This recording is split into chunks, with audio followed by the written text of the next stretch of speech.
Viewers, welcome to the talk show Promise Bangladesh, sponsored by Crown Cement. And today we have got very special, two special guests. One is Professor Kalimullah. Need not to introduce him anymore. He is what he is. Thank you. Other being Professor Dr.Saber Ahmed Chowdhury. He is the Chairman, Department of Peace and Conflict Studies, Dhaka University. And our main focal points are geopolitics and current issues in Bangladesh. Well, Mr. Saber Chowdhury, how are you? Fine. How are you? Fine. Thank you. Today we will start with a very simple, tricky question it is. You are Chairman, Department of Peace and Conflict Studies. And what is your understanding about peace? What does it mean? Peace is a very, multidisciplinary and broad concept. In one sense, if I would like to say in a narrow sense, it's just the absence of violence. But when you are thinking and from a broader lens, you may say that it's ensuring social justice, upliftment of human rights, ensuring good governance, this kind of things. So, in the context of a country when the human rights is prevailing and you can ensure social justice, ensure good governance, these kind of things, then you may say that peace is prevailing. So, these are the sort of concept in a nutshell. Do you think peace is prevailing in Bangladesh, at least in field of politics? It's difficult to say, but the thing is, peace is a concept when we always try to ensure the optimum goal. This is the optimum goal. But the thing is, it's a process and we are trying our level best to ensure this kind of things. But when different parties or different stakeholders are on ground, so it's usual in different countries that they are fighting with each other, have some conflicting issues like that. So in many ways, some conflicts are in the latent stage, but when you want to ensure peace, you have to understand this kind of stages and take necessary initiatives. Otherwise, the situation sometimes will be out of your control, and it is difficult for you to bring optimum development and sustainability, ensuring sustainability in the country in terms of development, good governance and other things. Thank you very much. Professor Kalimullah, you are traveling to many areas. Then what Professor Saber says about the peace and conflict resolution? Peace means absence of violence plus presence of justice. Definitely. It says. So what is your understanding? How it is working in Bangladesh? Well, we started with our liberation struggle. It was quite violent, I would say, conflictual. And because the Pakistani junta refused to honor the people's verdict of 1970 elections, that's why this situation occurred. And the liberation struggle of long 9 months, we achieved victory. And since then, in our country, we are enjoying peace and tranquility in one form or another, except some insurgency situation in the hills, hill districts of Rangamati, Khagrachari and Bandarban. But with the signing of peace accord, we could come up with a breakthrough.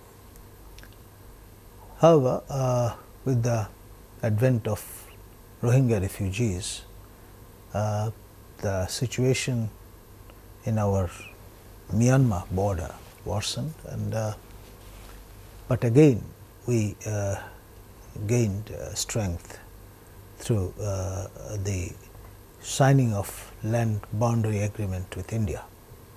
So the long-standing issue of enclaves has been settled, and with the approach of 12th Parliament election, suddenly the situation has become topsy-turvy. The opposition has started waging non-cooperation movement in a way, to start with Hartal and siege program has already been on, and they have prepared themselves for embracing non-cooperation movement. For a couple of years they were following the footsteps of Mahatma Gandhi and were mobilizing people in a peaceful manner. But since 28th of October, the scenario has changed. Whom to blame, that's a different issue. I'm not going to enter into that debate. But the reality is that PNP and its allies, I mean, they have taken a 180 somersault turn. So, election is approaching. The constitutional body, Election Commission, is almost prepared to declare the schedule. They have already conferred with His Excellency the President of the country. He has given his nodding. Now, Commission will have to sort of convene a formal meeting and prepare the schedule, and the Honorable Chief Election Commissioner will have to address the nation. It's customary.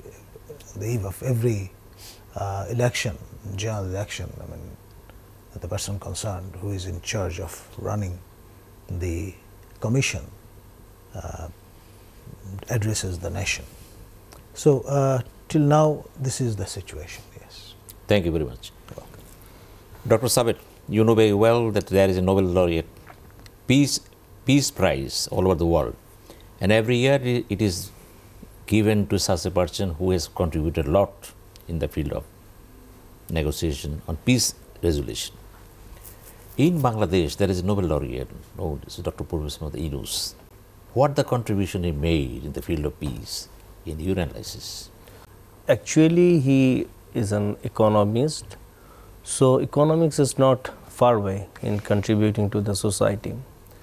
His program with microcredit and contribution to ensure the development of the people, especially in the rural areas, has a lot of impact. And the Nobel Peace Committee, before identifying the right person, they analyzed what was his contribution all over the period. So that's why for the microcredit programs, the contribution of Grameen Bank and the associate works he has done so far, they identified himself as a peacemaker in the society who contributed positively to bring change in the life of the people. So in this way, they identified him for the winner of the Peace Prize. So it varies from time to time. Sometimes they identified some people who has contributed for conflict resolution or wartime situation, but there are few exceptions. And the thing is, his concept of social justice, social entrepreneurship, this kind of things are a little new in the discussion and debate of development all over the world. That's why he is highly recognized in different sort of understanding of global development, the development of the poor people especially. Thank you very much. Professor Kalimullah, you know very well there is a lot of debates on Nobel Peace Prize, especially Aung San Suu Kyi. He got the appropriate prize, but what he did with the Bangladeshi people you know very well. At the same time, we know Mr. Lee Dak-thu, I think he's from Korea. Paris Peace Accord, he was awarded the Peace Prize. He refused to accept it, but Dr. Henry Kissinger accepted it. He says, the very logic of giving Peace Prize to me does not exist because still there is conflict. Right. Even Mr. Barack Obama before he is contributing anything in this area, he was given Peace Award. And this is very much deviation from the original purpose of the Peace Prize. Right. And do you think Nobel Peace Prize is a kind of helping a person to get strong hold from different perspectives? Well, you know, it is not like awarding a Nobel Prize for a person's contribution to a discipline like physics or economics. It's for a nebulous purpose, you know, peace. It may have a beginning but no end, as far as I know. So it has its own politics, you know. Those who nominate, they have a scheme perhaps, and those who finally confer, they also take into consideration the person concern's packaging and marketing effort.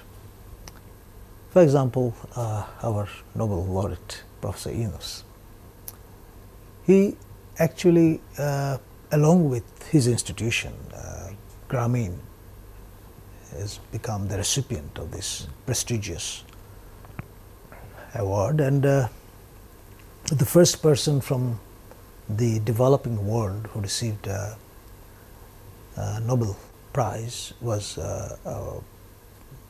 Mr. Rabindranath Tagore in 1913. So in those days, the world was under colonial subjugation, and emergence of a Nobel laureate in a colonized entity mattered a lot. But with the passage of time, it has become business as usual. So you'll find maybe it has been conferred to a dodgy person or to a dodgy institution. Who knows? So I mean, it has a mixed sort of impression. I mean, so that's what I take. The whole world is struggling to find out a proper way.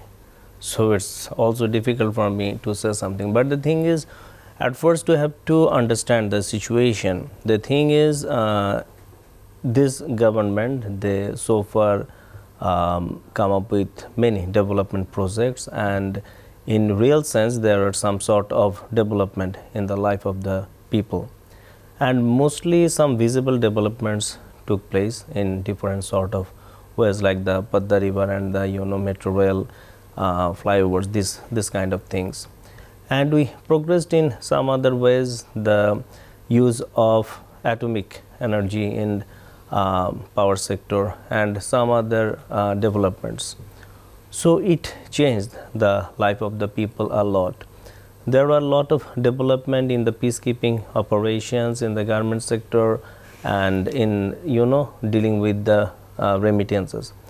But in the last couple of months, or we can say more than that, there are a sudden fall in the coming of reserve, the remittances and other things.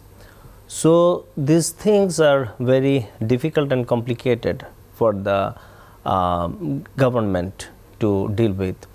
And economists for a long time, they are saying that government should take different initiatives which are not so far that successful. And in the other way, this government from more than close to 15 years, they are in power. And the opposition, they are trying their level best to come up in the state power. But the thing is, there are some issues as well. In the index of the Freedom House, the score of our country is not that good. We scored 40 out of 100. In the sector of civil liberties, political freedom, our score not as well good. And the human development index, so far we are not in very good stages. Our rank is 129 out of 193 countries. So these things matters. And there are some other things we understand very well, the dynamics of the global powers. It changed a lot in the last few years. So we understand the aggression of Russia in Ukraine war, the situation of Israel and Gaza, the situation in Afghanistan, it just changed a lot. So these kind of things had huge impact in the global economy. And we understand the position of China. China has come across and developed a lot in their economic development index especially.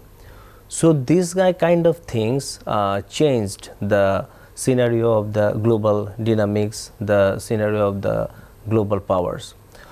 So that's why South Asia is very important now. We know the role of India, Russia, China. So Russia with these two other countries, they would like to have some sort of impact in Asia, especially in South Asia. So it's also a matter of thinking for US as well. And the impact and the relevance of global power in the dynamics of our political scenario is very relevant and important. So all of these things make it very complicated. And the thing is, this government is very close and maybe a few days to complete their tenure, and they're going to call the election commission is declaring the schedule. So this way, and most of the leaders of the opposition, they are in custody. So in this situation, it is very difficult to come up with a solution.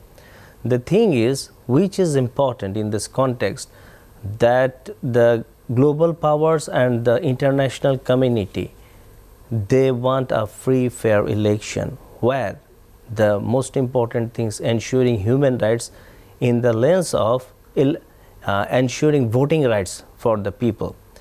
And it's a very holistic and comprehensive term.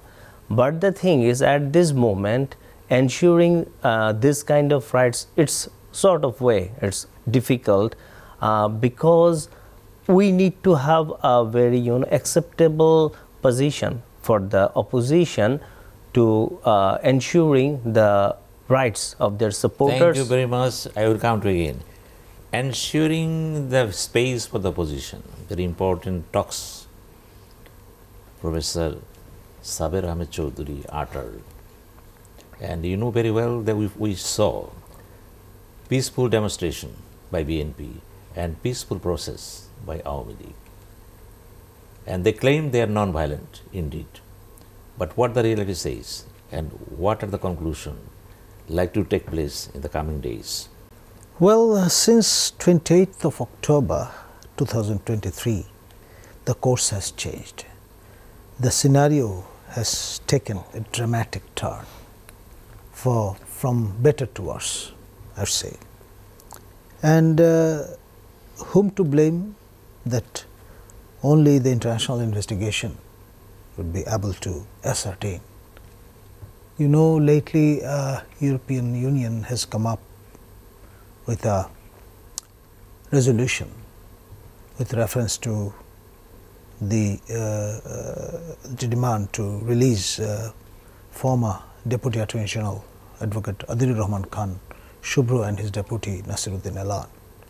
And there they mentioned strongly worded sort of suggestions that any deviation from the established norm must be investigated and ascertained by international actors.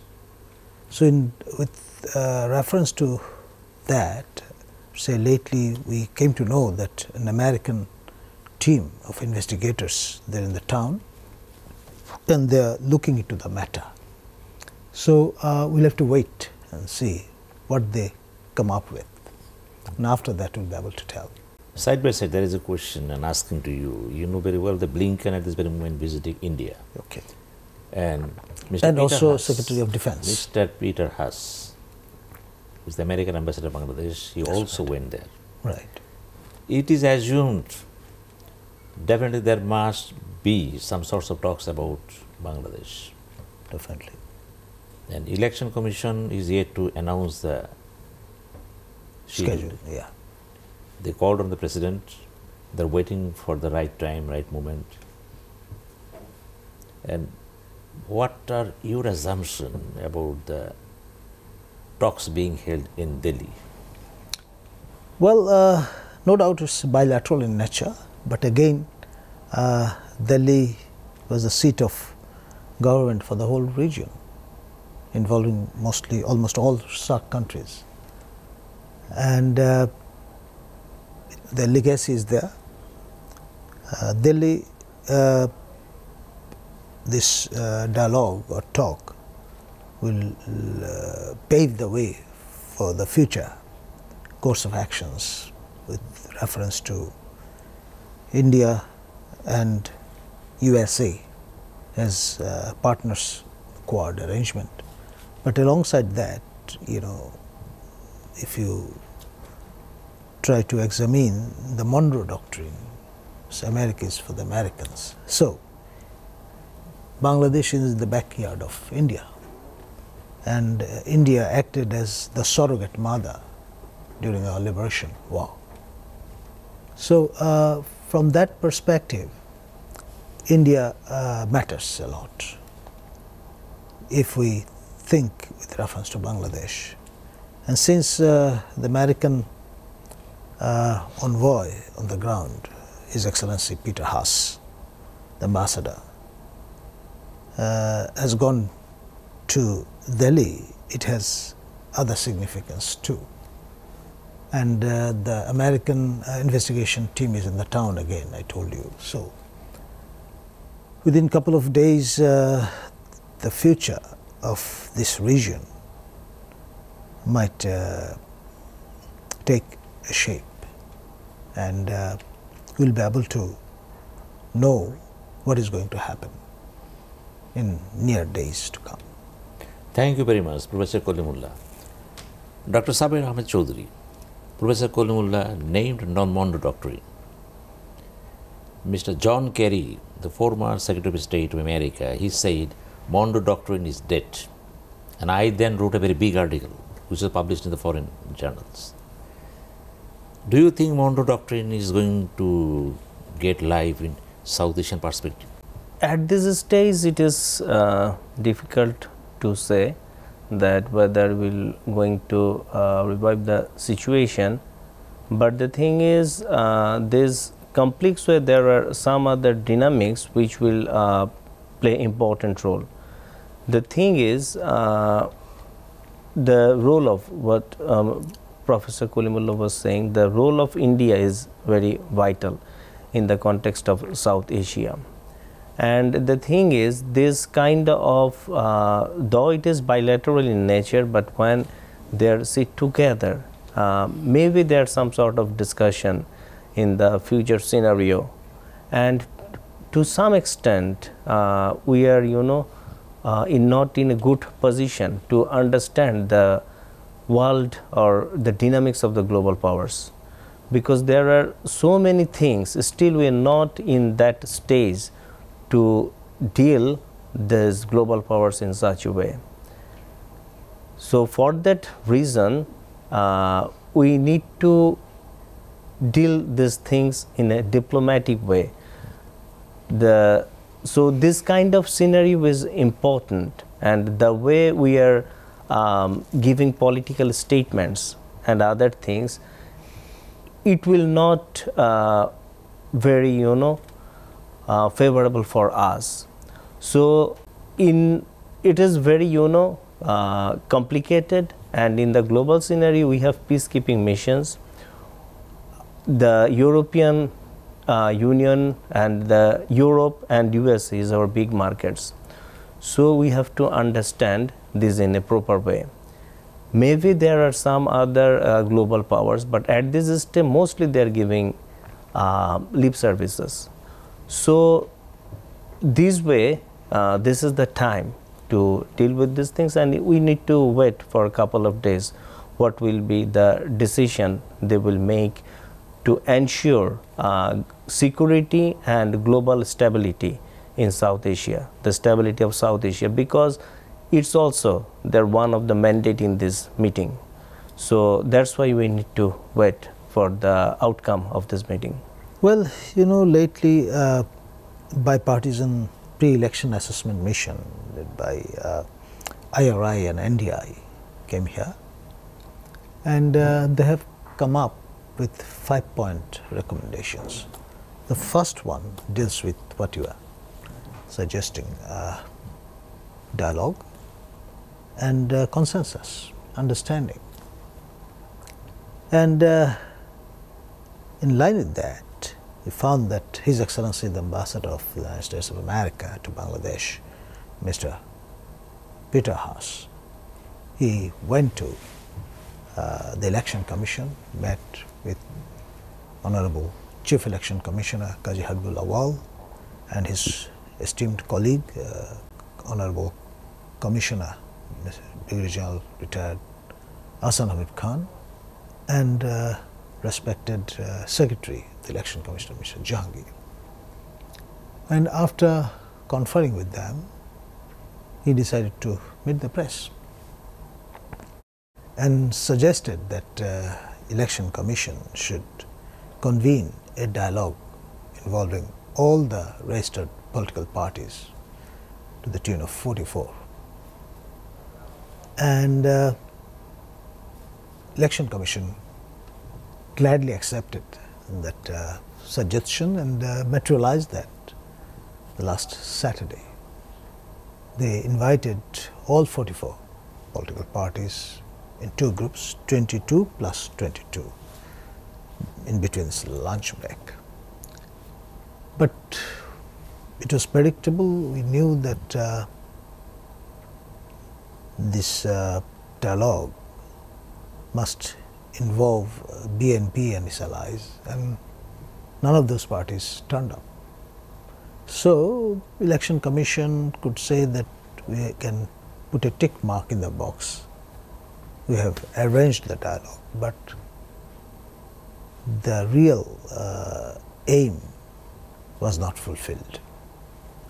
So in such circumstances, there's only one option left, I'd say, formally. His Excellency the President of the country, Mr. Shahabuddin, he can sort of invite all the political party stalwarts for a cup of tea, like his predecessor in Banga Bhavan. And or if that fails, for example, and it's President's prerogative, I cannot put myself in his shoes, but there can be international mediation as well. International community might step in and try to come up with a solution too, because we cannot be myopic, we cannot be put ourselves in a tunnel where there is no end. Thank you. Thank you very much.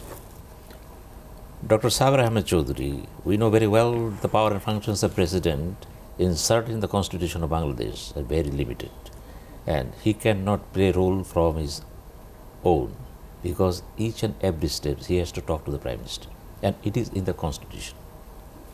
And we have seen during the time of Shahabuddin Ahmed, and later President we have seen all the President.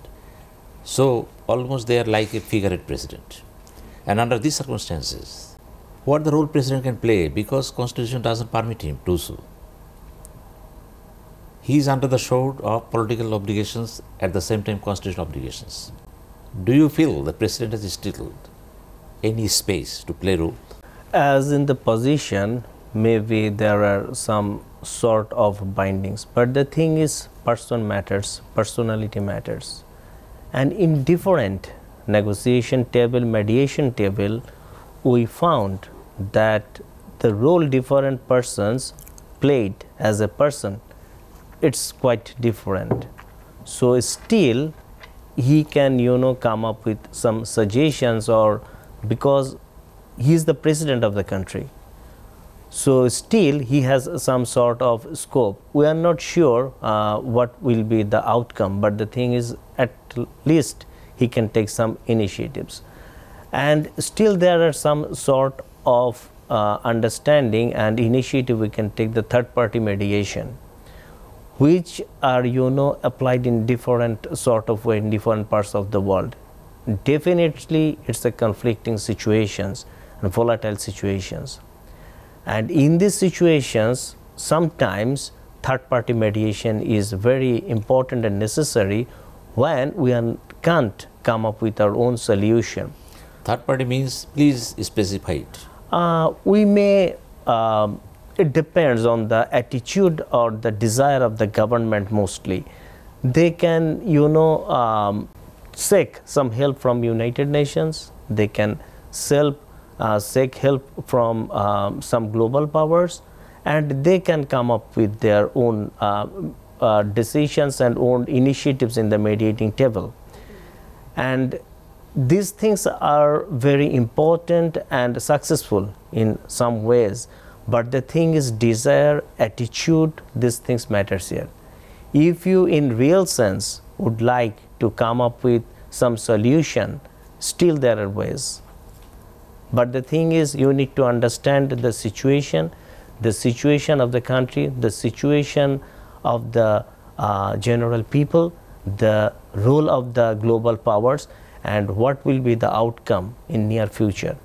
If we are going to ignore anything and don't seek some sort of suggestions, mediation, or negotiating initiatives for the third parties and other stakeholders, because it's a global village now, it matters. Otherwise, maybe it would be very difficult to handle in some ways. Thank you very much. Professor Kalimullah, it is on record, the office of the President has been made importantly, and he cannot play any role without advice from Prime Minister or the head of the government. Under these circumstances, we don't like to expect anything from the chair. Reality is this: mediation, negotiation, third party. And do you believe any scope for third party? Well, situation creates leadership. We know about the traditional style, we know about the charismatic style, but situation also matters sometime. If we come up with a stalemate situation and impasse on a permanent basis, then the life stands still, and we cannot sort of function as a state in normal sense of the term. So in such circumstances, there must be some breakthrough, and either there must be a homegrown solution, or we may end up having an international solution. Suppose there is no solution, homegrown or internationally, then what next? Stalemate continues. And that is not peace but conflict. It's true. Chairman of the Department of Peace and Conflict Studies of Dhaka Universities, Professor Kalimullah, is almost to the conclusion, either peace or conflict. How do you explain this? Yes, the situation is something like that. This is the time we need to take some initiatives, and still I believe that there are some ways where you can come up with solution. This is not the end of everything, but the thing is desire matters, and the most important thing, whether you are understanding the situation in a proper way or not.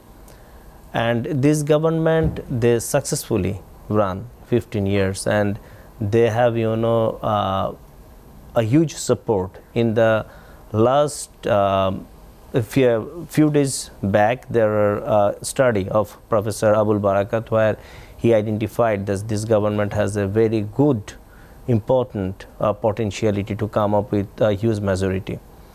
So in this situation, this is important to deal with the international community and ensure the space for the opposition. It is important because we are very worried, because we are working with elections, very worried about the voter rights, the free and fair election mechanisms.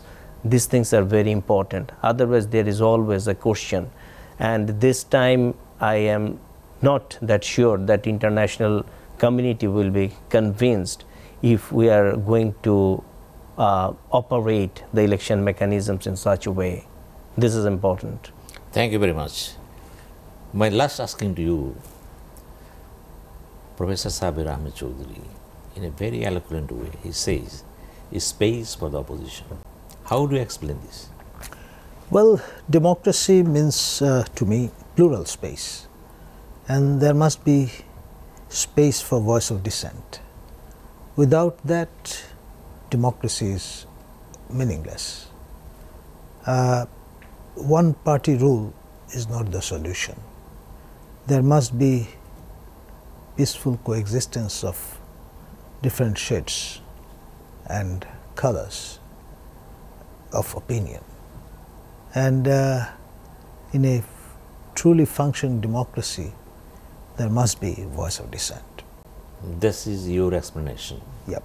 Do you foresee any such landscape in front of you? Well, I'm a positive person, and in the past we could successfully cross the hurdles. So in the near future, eventually there will be a breakthrough, I'm sure. Thank you very much. What is your concluding remarks? We are thinking that this situation will be changed, and all the parties will understand what will be their role, and the most important thing, the ensuring human rights, voting rights of the people. We need a country where sustainable development needs to be ensured, the freedom of the people, the voice of the people will be very important in our everyday life. Thank you very much. Professor Kalimullah, it is a time to end this talk show. Before that, what is the message? My message is that we should stand up for our rights, democratic rights, and we must try our best to create a plural society. Well, thank you very much. Well, viewers, we are about to end this talk show, and before ending this talk show, I would like to summarize what the guests here expressed. Both of them speak very loudly, clearly, and explain from their own standpoints, because basically they are professors. They are our pride, and they are holding big positions in Dhaka University, and they are well known to all. And one of them is Mr. Saber Ahmed Chowdhury. He is the chairman, Department of Peace and Conflict. And my question to him, what is peace? What is the resolution? He tried to answer his own way, and that is very much logical. At the same time, Professor Kalimullah, who is known as a regular travel in the field of talk shows, and perhaps he has made more than 5,000 talk shows by this time. I don't know, maybe. More than that. More than that. So, he is a speaker. He can speak on many things. He also explained, he also believed there is a silver lining, and he is an optimistic man. And both of them are very much optimistic from their own standpoint of view. And I myself believe that Bangladesh will not face any catastrophe which can take us to behind, backward. We are moving forward, and we will be on going forward, and very soon conflict resolution will arise in the political firmament of Bangladesh, and that is the desire of all. And let us pray to Almighty Allah for better Bangladesh. Thank you very much. Bye.